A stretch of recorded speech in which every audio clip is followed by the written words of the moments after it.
Veremos aspectos de la genética implicada en la fibrosis quística. Abordaremos aspectos del propósito del estudio genético.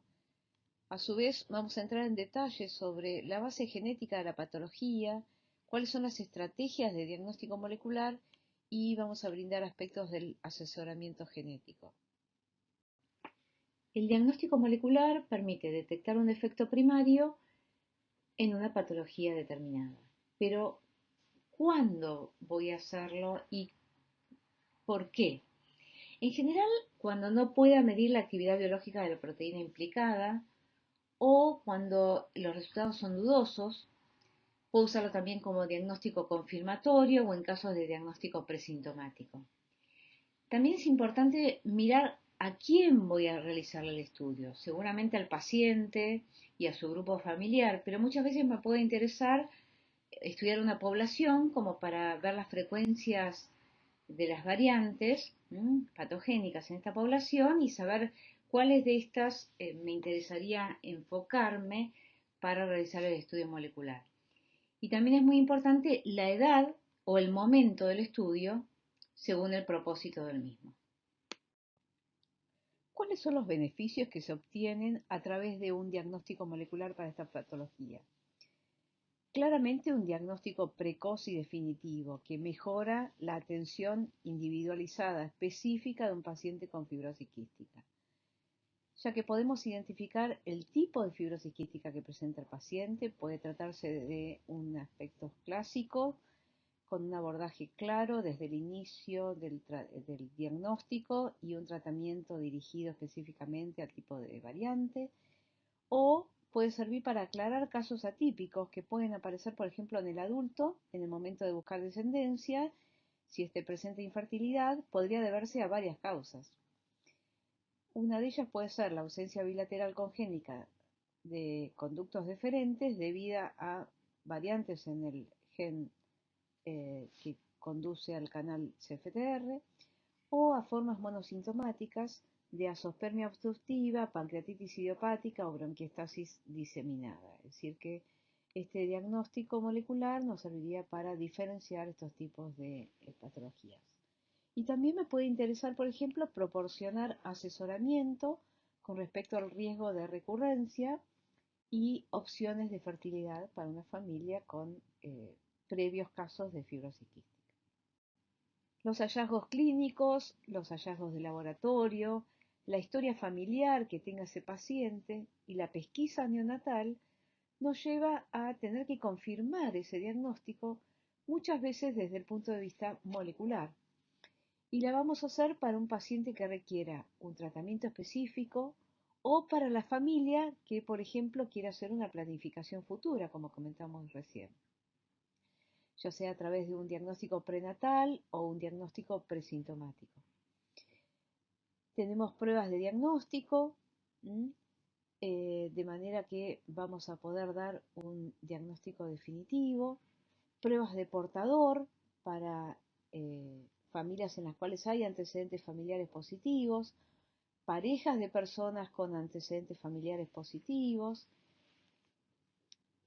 detección previa a la concepción para personas en edad reproductiva, población prematrimonial para ayudar a la selección de un cónyuge, por ejemplo, en casos de ascendencia askenazí, donde tiene una alta frecuencia de aparición de esta patología, detección prenatal, donantes de gametos también son momentos en los cuales voy a poder hacer esta prueba de portador. También me puede interesar hacer un diagnóstico de preimplantación genética. Y por último, pruebas de diagnóstico prenatal para parejas de portadores o para mujeres que son portadoras conocidas y sus parejas no están disponibles para la prueba. Vamos a ver las bases genéticas de la fibrosis quística enfocadas al diagnóstico y al tratamiento. Y esta patología ya fue descrita en un manuscrito alemán del siglo XV, donde se relaciona el sabor salado con una posible enfermedad, lo cual actualmente es claramente condición de la fibrosis quística. Los invito a leer esta revisión histórica, donde van a ver que hace casi 80 años, en 1936, Fanconi describió una fibrosis quística congénita con fibrosis quística del páncreas asociada a enfermedad bronquial. En 1938, Dorothy Anderson identificó la fibrosis quística en un principio como una enfermedad celíaca con fibrosis pancreática en pacientes a los cuales se asoció un estudio, además, que mostró una infección pulmonar y pérdida de sal. Esto fue durante una ola de calor muy intensa en Nueva York. Esto llevó a que Saint Agnes, un joven pediatra de Nueva York, demostró que estos pacientes tendían a una pérdida cutánea anormal de cloruro de sodio y cloruro de potasio, y estos coincidían con el conocimiento que tenían previo.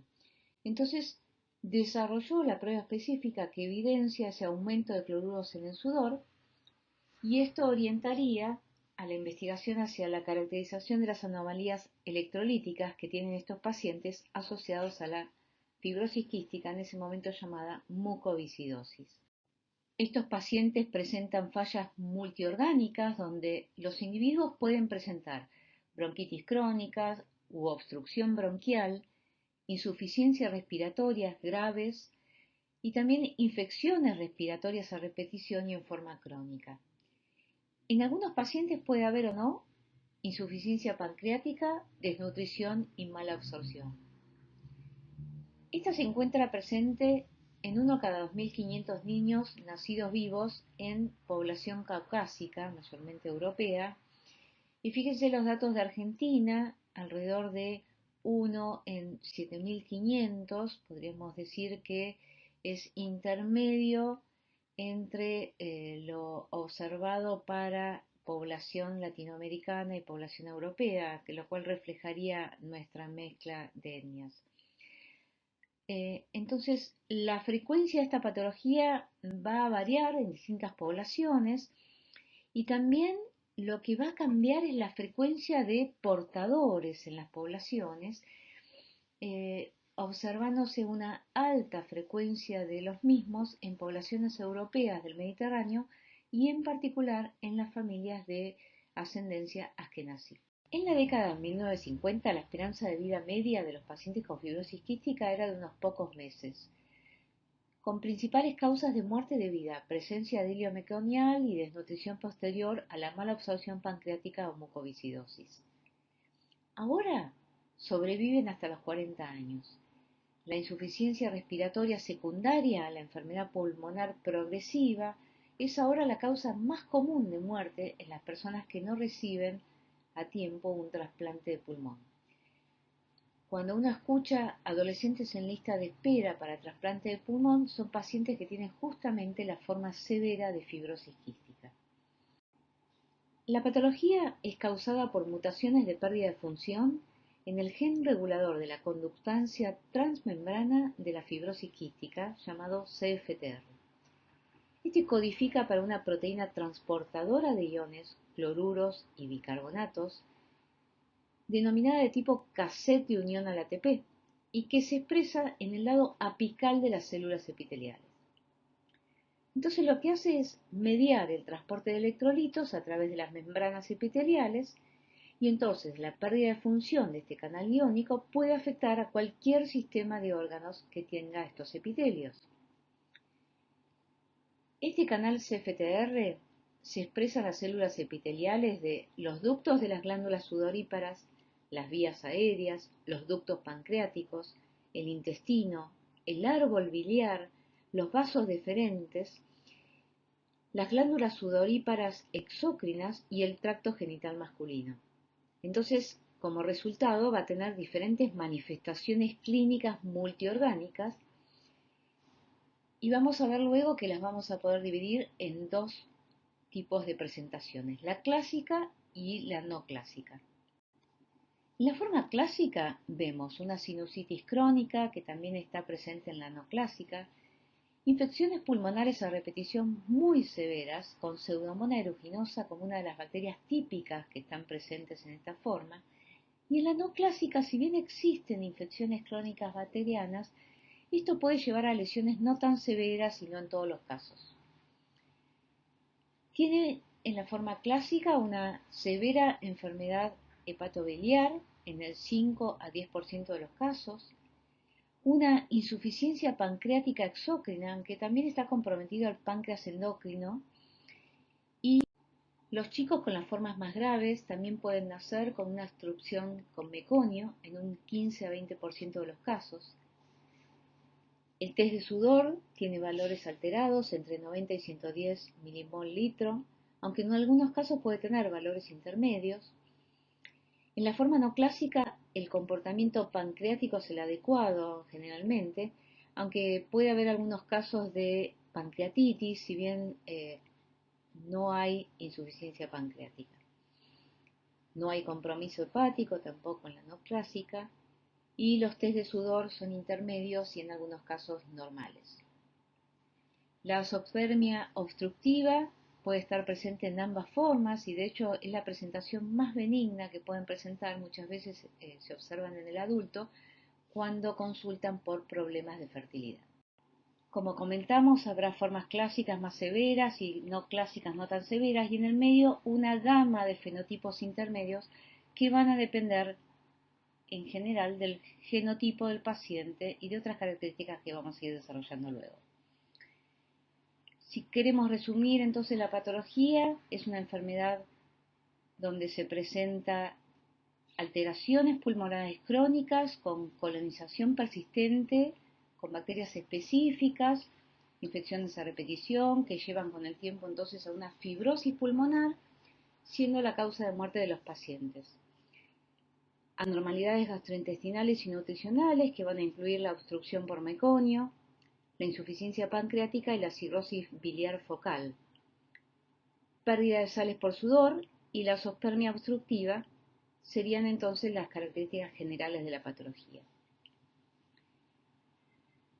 Generalmente la deficiencia en el canal iónico de las células epiteliales del pulmón trae aparejado la obstrucción de las vías aéreas en la forma severa y progresiva y va entonces a fallar también el páncreas generando un cuadro de mala obstrucción y en el hígado la forma más severa va a llevar a la cirrosis hepática y biliar. Al estar comprometidas las glándulas sudoríparas, estas van a estar entonces afectadas con una excesiva secreción de sodio y cloruros que se puede observar un shock entonces de calor o por ejercicio excesivo en estos pacientes. Y por último, vamos a ver los casos de defectos en los vasos deferentes que lleva a cuadros de infertilidad en los hombres. La primera ley nacional que incluyó a la fibrosis quística en el programa de pesquisa fue en el año 1994. En ese momento se pesquisaban hipotiroidismo congénito y fenilcetonuria y se modifica el artículo primero incorporándose también la fibrosis quística en forma neonatal.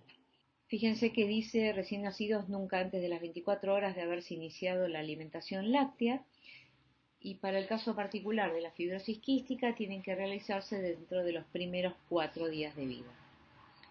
La ley vigente actual se realizó en el 2007 y mantiene la fibrosis quística, incorporando, por ejemplo, otras patologías como la galactosemia, hiperplasia adrenal congénita y deficiencia de biotinidasa. ¿Cómo se realiza la pesquisa neonatal de fibrosis quística? Midiendo el tripsinógeno inmunoreactivo en muestras de sangre seca fijadas en papel de filtro que se envían al laboratorio correspondiente donde se mide esta enzima pancreática.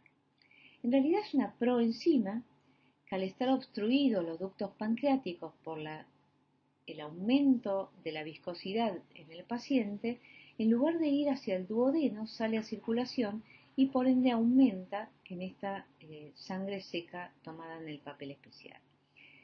En Ciudad de Buenos Aires se hacen 2 estudios de tripsinógeno inmunoreactivo o TIR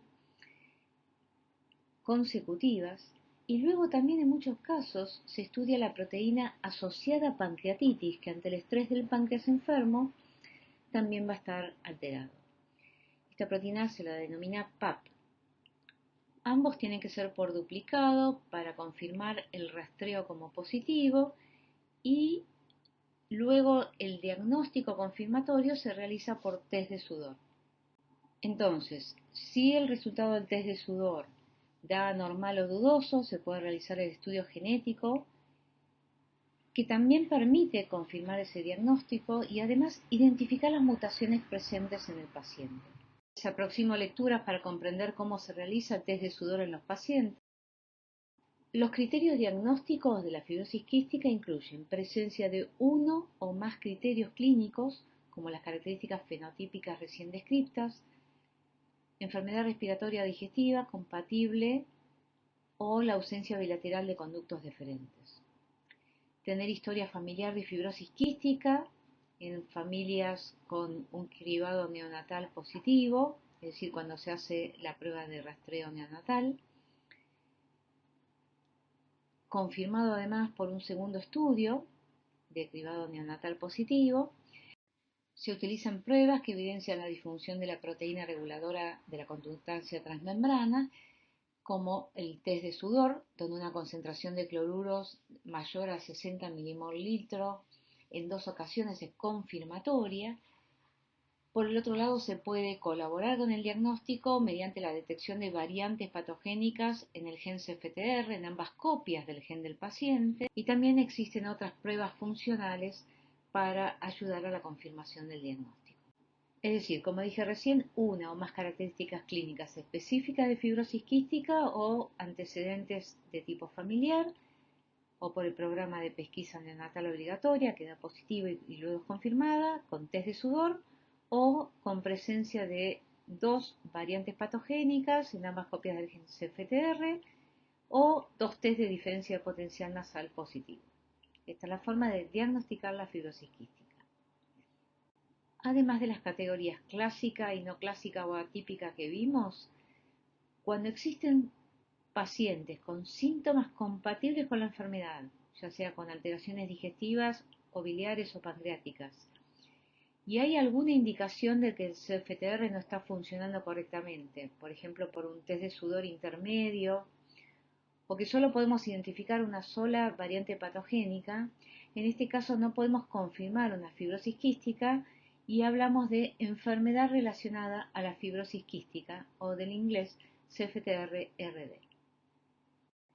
El gen CFTR se identificó en 1989 en el cromosoma 7, en la región 7q31, y abarca 250 kilobases con 27 exones que codifican para la proteína que da origen al canal iónico.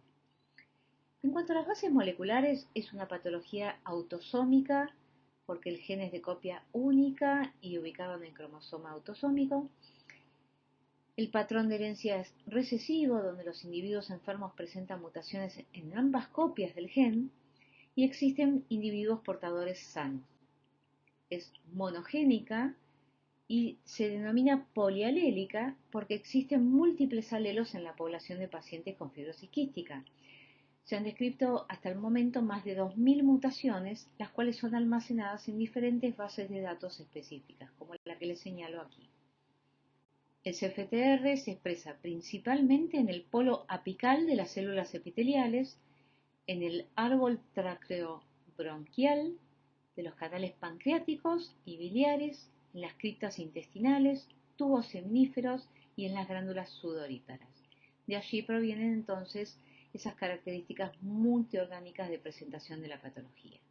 Al presentarse en el polo apical de las células epiteliales, es necesario que tenga modificaciones la proteína a nivel del Golgi y del sistema del retículo endoplásmico para luego poder ser insertado en la membrana plasmática, donde va a cumplir las funciones de canal transportador iónico.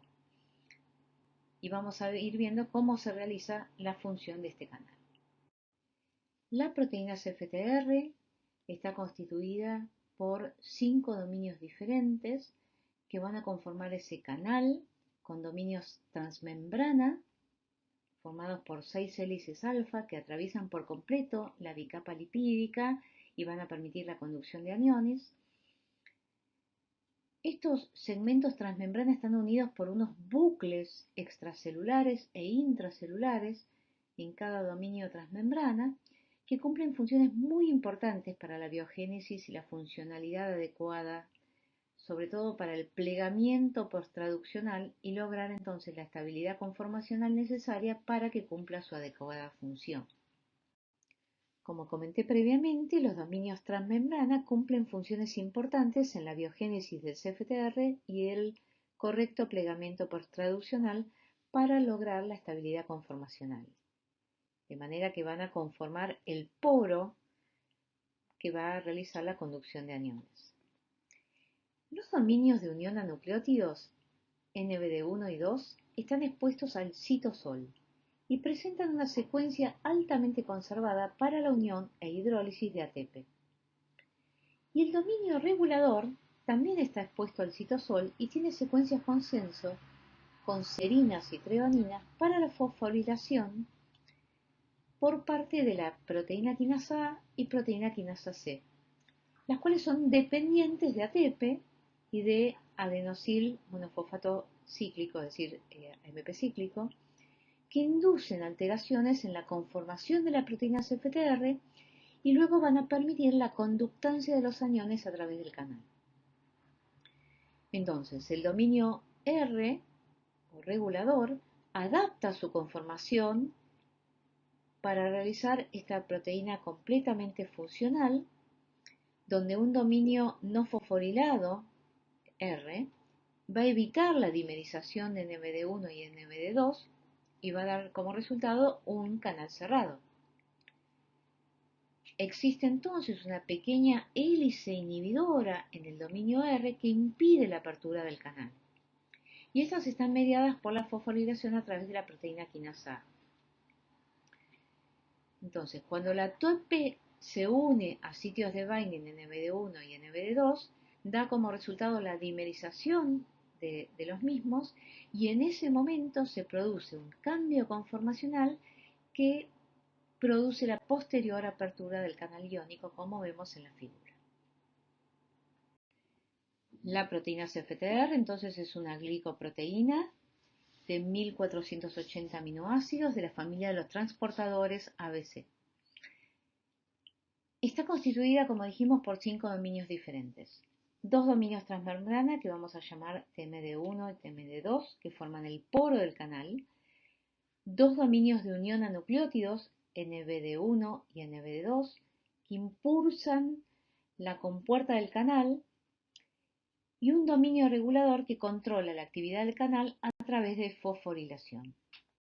Aquí vemos los distintos pasos que llegan a poder realizar ese transporte de cloruro a través de la membrana celular. Esto en principio está regulado por la fosforilación del regulador R a través de proteínas quinasas dependientes de AMP cíclico. Entonces, la activación del canal requiere de la preparación dada por la fosforilación de ese dominio R, posteriormente la interacción con los dominios NBD, en particular la activación del NBD1 por unión de ATP es necesaria para la apertura del canal y determina el tiempo de cierre, mientras que la activación del NBD2 regula el tiempo de apertura y no es necesaria para iniciar el evento de apertura del canal. Otros canales iónicos también están presentes en la célula e interaccionan con este canal CFTR. En conjunto van a determinar entonces esa actividad de electrólisis celular. El CFTR activa otro canal de cloro llamado ORCC, Outwardly Rectifying Chloride Channel. Es un canal rectificador de la cantidad saliente de cloro y la liberación de ATP intracelular provocada por el CFTR activado permitiría la activación de estos canales ORCC a través de un mecanismo autócrino por medio de proteína G.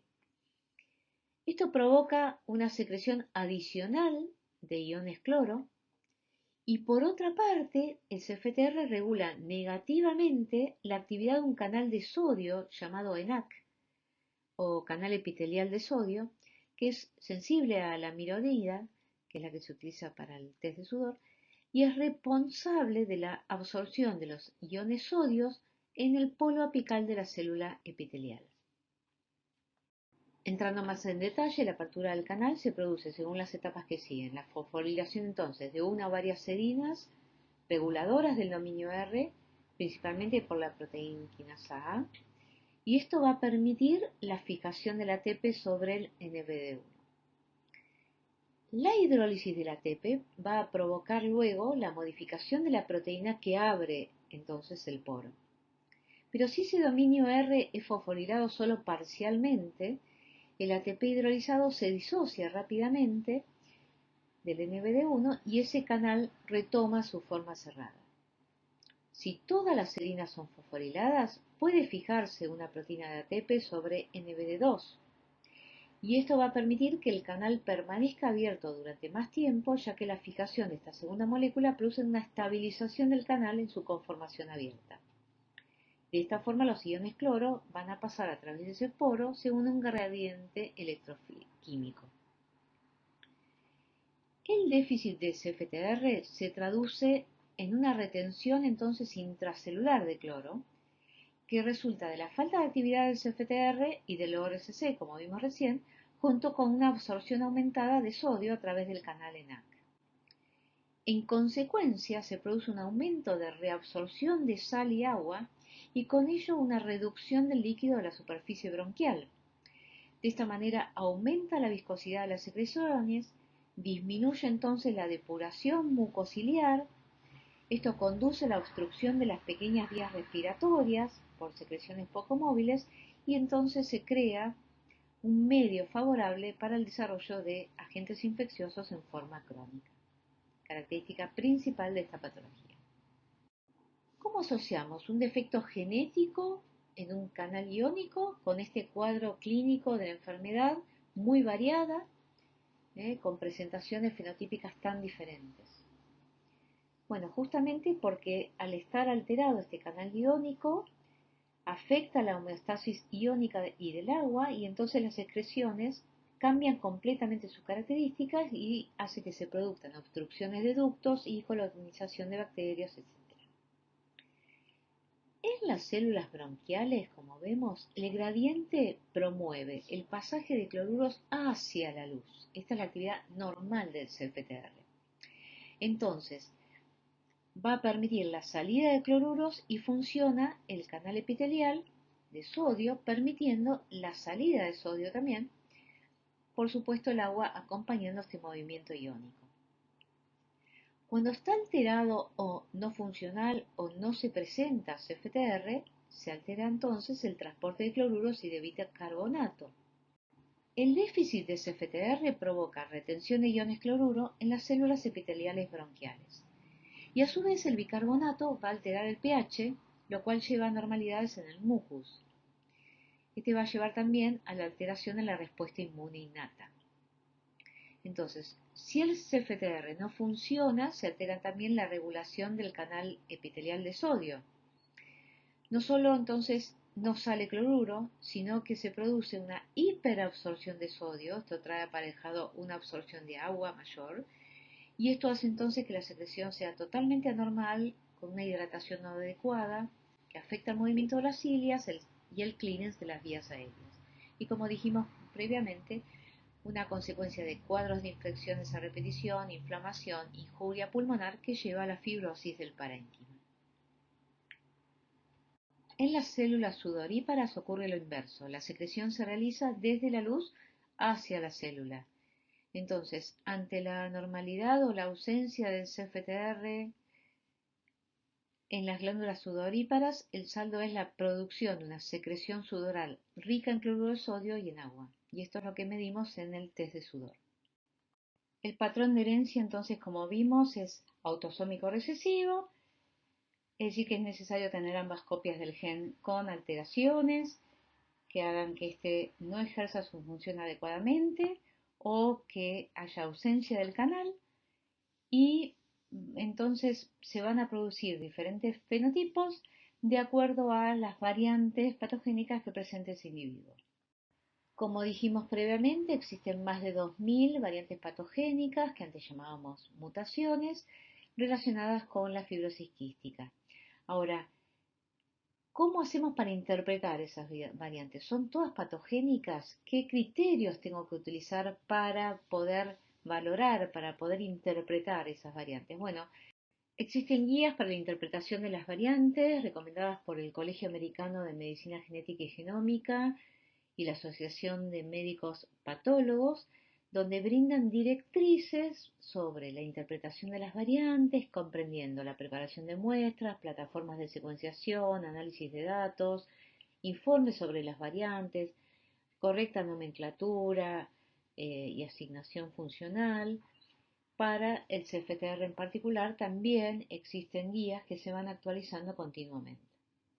En este caso se observan los estándares técnicos para los estudios de variantes del CFTR y por otra parte los casos en los que puede ser interesante la identificación de variantes. También les dejo el acceso a una guía de la Sociedad de Pediatría Argentina con una reciente actualización en diagnóstico y tratamiento. Aquí vemos la estructura tridimensional que va a tomar el CFTR y que va a contribuir a su función adecuada como canal transportador.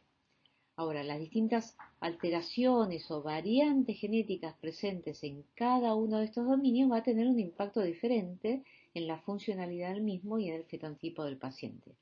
Además, consideremos que este tiene dos genes que pueden presentar la misma o diferentes alteraciones con diferentes también consecuencias funcionales. Entonces, a lo largo de todo el gen existen algunas variantes que pueden tener mayores implicancias funcionales de acuerdo al dominio en que estén implicados. Mayormente los exones 10 y 11 son los relacionados con el NBD1 y son las que van a presentar presentaciones más graves. Aquí se encuentra entonces la variante más frecuente de esta patología, que es la delta F508. ¿Qué tipo de variantes de secuencia observamos en los pacientes? Mayormente de tipo missense, nonsense y luego friendship, y algunas en sitios de splicing o en promotor, que van a tener diferentes consecuencias entonces como vimos recién. Es muy importante consultar las bases de datos que registran las variantes genéticas de pacientes con fibrosis quística y muchas de ellas son de tipo local, es decir, que vamos a poder acceder a bases de datos, por ejemplo, para población italiana, francesa, española, y esto es muy importante a la hora de encarar el diagnóstico molecular. Estos son algunas comparaciones de frecuencias de las variantes más frecuentes y entonces cómo hay una diferente distribución de las mismas, si bien siempre en todas las poblaciones más del 60-70% de los pacientes tienen por lo menos uno de los alelos con la alteración en la posición 508 de la proteína. La alteración más frecuente en más del 70% de los pacientes con fibrosis quística es el indel delta F508, es decir, la ausencia de fenilalanina en la posición 508 de la proteína debido a la deleción de 3 pares de bases. Entonces, esto va a producir una alteración en el plegamiento de la proteína. Esta deleción de un aminoácido en una proteína enorme es tan importante que produce una alteración en el plegamiento de la proteína, de manera que es detectada luego por el sistema de vigilancia del retículo endoplásmico ubiquitinada y luego degradada por vía proteosoma, de manera que solo un pequeño porcentaje de moléculas no son degradadas, llegan a anclarse a la membrana. Pero cabe recordar que también esa ausencia de aminoácido, por más que esté anclada en la zona apical, va a estar afectado el sitio NBD y por lo tanto no será funcional la actividad de ese canal. Podemos clasificar a las variantes en 6 grupos: de clase 1 por defecto en la síntesis, de clase 2 por defecto de procesamiento y tráfico intracelular, donde va a estar entonces aquí la clasificación de la variante delta F508 que vimos recién, las de clase 3, defecto de activación y regulación, clase 4 por defecto de conductancia, las 5 por reducción de cantidad y las 6 por renovación acelerada o turnover del canal. De acuerdo a los distintos tipos de estas clases, va a ser la gravedad que va a presentar el fenotipo de ese paciente. En las variantes del grupo 1 o clase 1 voy a presentar una ausencia de ARN mensajero o una proteína inestable que lleva a la degradación, por lo tanto no voy a tener proteína y canal de CFTR en la membrana. Los de clase 2, dentro de los cuales está la alteración del TAF508 como la más frecuente en la forma clásica, esta proteína va a tener una alteración del plegamiento, como dije recién, el sistema de control de calidad que se encuentra en el retículo neoplásmico, el sistema de ubiquitina proteosoma, lo detecta, lo degrada y por lo tanto tampoco voy a tener canal de CFTR en la membrana.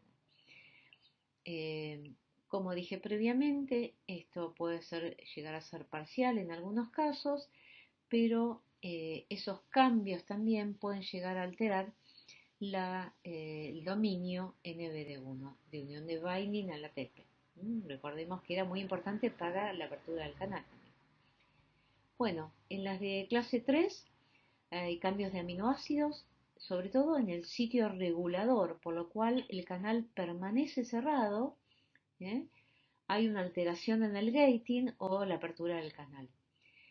Estos, cuando se encuentran en homocigosis, dan las formas más severas de la patología o con forma clásica. En el grupo 4 la proteína está presente en la membrana, pero la conductancia está disminuida. Es decir, que la apertura y cierre no es la adecuada y por lo tanto la salida iónica será menor a lo normal. Y esto se debe a que están alterados regiones del dominio transmembrana de tipo 1, que tiene que ver con la formación del canal. Acá. En el grupo 4 la proteína está presente en la membrana, pero la conductancia está disminuida. Es decir, que la apertura y cierre no es la adecuada y por lo tanto la salida iónica será menor a lo normal. Y esto se debe a que están alterados regiones del dominio transmembrana de tipo 1, que tiene que ver con la formación del canal. En las de clase 5 va a haber alteraciones en el splicing o, por ejemplo, como vamos a ver nuevo, un splicing alternativo que elimina el exón 9 del dominio NBD1 y por lo tanto este no va a ejercer adecuadamente su función. Voy a tener en este caso menos cantidad de proteínas en la membrana con una funcionalidad disminuida. Y las de tipo 6 generan una proteína con una edad media más corta, es decir, es más inestable, también menos funcional. Estas tienen que ver con las propiedades reguladoras del CFTR sobre otros canales también, como el ORSC y el ENAC. Y por lo tanto voy a tener una funcionalidad menor, pero no tan grave la aparición de la patología. Entonces, las mutaciones correspondientes a los últimos 3 grupos corresponden a un genotipo más severo o no clásico de la fibrosis quística. Bueno, acá vemos otra forma de clasificación de las variantes, como vimos recién, y en particular, como se vio que las de tipo 1 podían ser o por falta de ARN mensajero o por no producción de proteína, esto lleva a diferentes clasificaciones, o 1A y 1B, o algunos ya las clasifican como de tipo 3 o de tipo 0. Aquí vemos algunos aspectos de la relación entre el tipo de variantes y el fenotipo observado, como vemos las formas con variantes de clase 1 a 3 revisten una mayor gravedad, donde vamos a tener test de sudor con valores mucho más alterados, mientras que los individuos que tienen alteraciones en clases 4, 5 y 6 van a presentar valores intermedios probablemente o funcionalidad no tan agresiva de la patología. Es decir, que individuos que presentan la variante en la posición 117 y luego presentan 5 timinas en el intrón 8 van a presentar mayormente una presentación pulmonar grave. Mientras que los que presenten 7 o 9 timinas, acompañando esa variante patogénica en posición 117 podrían tener presentaciones asintomáticas o enfermedades pulmonares leves. Hay algunas combinaciones de variantes en ambos genes que llevan a presentaciones específicas, como por ejemplo con una mejor funcionalidad pulmonar en los individuos que son heterocigotas para delta F508 con respecto a los homocigotas con esa variante. Se vio que hay una gravedad de la enfermedad pulmonar en personas que tienen el cambio en la posición de aminoácido en la posición 117, y esto es modificado de acuerdo a la presencia de polimorfismos o de variantes de repetición de la cantidad de repeticiones de timina en el intrón 8 del CFTR. En los trastornos como la fibrosis quística, que es de tipo monogénico, el fenotipo se define significativamente por las variantes genéticas causantes de la enfermedad, pero también se presentan genes modificadores directos o indirectos que van a aportar a ese background genético y también aportan la epigenética y el ambiente, induciendo esencialmente variabilidad fenotípica. Vemos los círculos amarillos que aumentan la gravedad de la enfermedad del CFTR y los círculos azules que van a representar modificadores con un efecto protector. Los círculos beige van a representar el fondo genético y las formas rojas muestran cómo la metilación de genes específicos, es decir, las influencias epigenéticas, van haciendo su aporte. Los modificadores directos se muestran sin una punta de flecha, los indirectos con una punta de flecha. Y una gama de efectos ambientales, productos químicos, el clima, las drogas, las infecciones, los niveles de radiación, que pueden también aportar al fenotipo del paciente.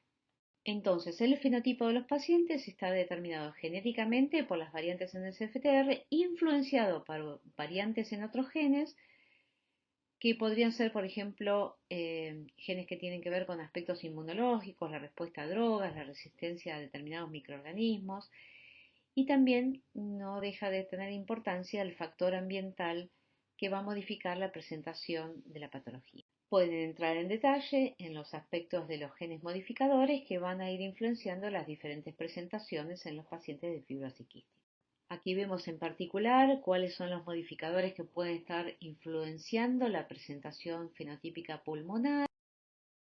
Todos los aspectos, tanto el genético, los modificadores y su interacción con el medio ambiente, son importantes para su presentación. Entonces, la insuficiencia pancreática es debida mayormente a la presencia de variantes causales en el CFTR y menos presencia de los genes modificadores y su interacción con el medio ambiente. En este cuadro podemos ver cómo se abordan con tratamientos específicos cada una de las presentaciones, síntomas de la patología.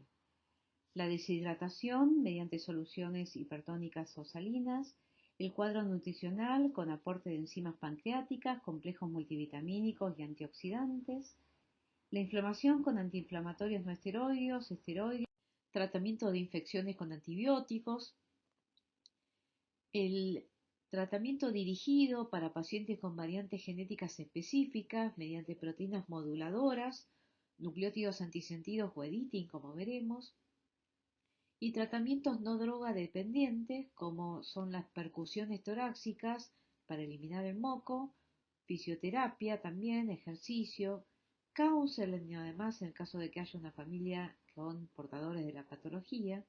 Todos son aspectos de abordaje multidisciplinario de la misma.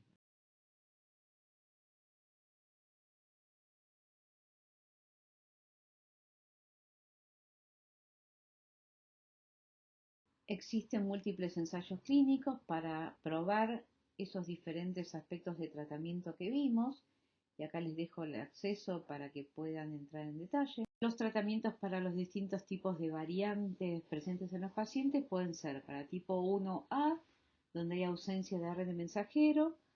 Se podrían generar terapias que aún no están accesibles, pero que salteen la alteración que lleva a esa degradación del mensajero. En las de clase 1B tenemos la generación de stop prematuros mayormente, que llevan a la degradación posterior del mensajero y por lo tanto que no haya traducción. Entonces se podrían utilizar inhibidores de NMD y además componentes llamados read-through, es decir, que permitan continuar con la traducción al incorporar aminoácidos en la posición correspondiente al codón de stop. Esto está accesible y se puede hacer ad hoc para cada paciente. En los de clase 2, moléculas correctoras que permitan un adecuado plegamiento de la proteína. Esto tiene un amplio uso para los pacientes con delta F508. En clase 3 se utilizan moléculas potenciadoras de la actividad del canal. En las de clase 4 también podrían ser utilizados potenciadores que aún no están disponibles. En clase 5 están implicados sitios de splicing, por lo cual se podrían usar oligonucleótidos antisentidos para restablecer el adecuado splicing, justamente, y además potenciadores para mejorar la actividad de los pocos canales que se encuentran en la membrana. Y por último, los de clase 6 se podrían utilizar estabilizadores de la molécula que aún no están disponibles. Aquí vemos más en detalle entonces los tratamientos modificadores. Por un lado, los supresores de codón de stop, como vimos recién, para variantes de clase 1, que consiguen que no se identifique ese codón de stop prematuro y por lo tanto pueda continuar la traducción del mensajero teniendo proteína que luego puede ejercer su función adecuada. Fármacos correctores de CFTR están diseñados para corregir el tráfico de la proteína, es decir, para permitir que haya transporte de la proteína hacia la membrana apical, donde se van a corregir los defectos de plegamiento a modo de chaperonas farmacológicas. Y por último, los potenciadores de CFTR que tienen diana sobre el canal que ya está anclado sobre la superficie celular para mejorar su función y pueden actuar tanto sobre mutaciones de clase 3, 4, 5 y 6 y acá vemos ejemplos. Los tratamientos potenciadores de CFTR lo que hacen es aumentar el flujo de los iones a través de los canales, manteniendo el canal en la forma abierta. Y en particular es específico para variantes de clase 3, que afectan el sitio regulador y los sitios de binding al ATP. La droga fue aprobada por la FDA en 2012, llamada Ivacaftor, y está recomendada para pacientes mayores de 6 años, que dio buenos resultados para los portadores en homocigosis de la mutación de codón, cambio de aminoácido en la posición 551, que es la más frecuente del grupo 3. Pero también puede ser utilizada para potenciar pacientes con variantes patogénicas del grupo 4, 5 y 6. En 2015 surge la posibilidad de combinar tratamientos que resultan muy efectivos, sobre todo para el tratamiento de pacientes con homocigosis en la lesión del delta F508. Y de esta manera se combina el lumacaftor, que aumenta la cantidad de CFTR mal plegado que llega a la membrana, y luego entonces el ivacaftor va a ser un potenciador que aumenta la probabilidad de que ese canal, que va a tener la defectuosidad de no tener un aminoácido y por lo tanto, si bien está mejorado el plegamiento del canal y este puede ser traficado hacia la membrana apical, hay que mejorar la funcionalidad a través de este potenciador que va a aumentar la probabilidad de abrir el canal. Existen múltiples estrategias para mejorar la función y restablecer la función del CFTR, y en este caso vemos un caso viral de una paciente con fibrosis quística cordobesa que solicita el tratamiento de Trikafta, que es una combinación de un corrector y dos potenciadores, muy efectivos sobre todo para los pacientes con la variante de lesión en la posición 508. Otros tratamientos que se han probado consisten en la posibilidad de hacer terapia génica para corregir los genes dañados, pero no han tenido éxito hasta el momento. Y también hay varios abordajes con el uso de CRISPR para modificar la estructura dañada del gen.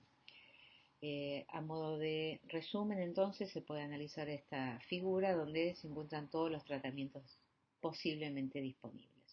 Acá podemos ver entonces todo el algoritmo de tratamientos para un determinado paciente, donde se va a tratar de restablecer la función de acuerdo a la variante genética que éste posea, realizar terapias para mejorar el clearance mucociliar, alternativas para mejorar la inflamación y contener las infecciones o, por lo tanto, bajar la cronicidad de las mismas. Y por último, diferentes terapias alternativas para mejorar la nutrición. No quedan dudas entonces de la multiplicidad de esfuerzos profesionales para abordar tanto al paciente como a la familia. Es decir, que es una patología donde se abordan claramente las 4P de la medicina actual: predictiva, preventiva, personalizada y participativa.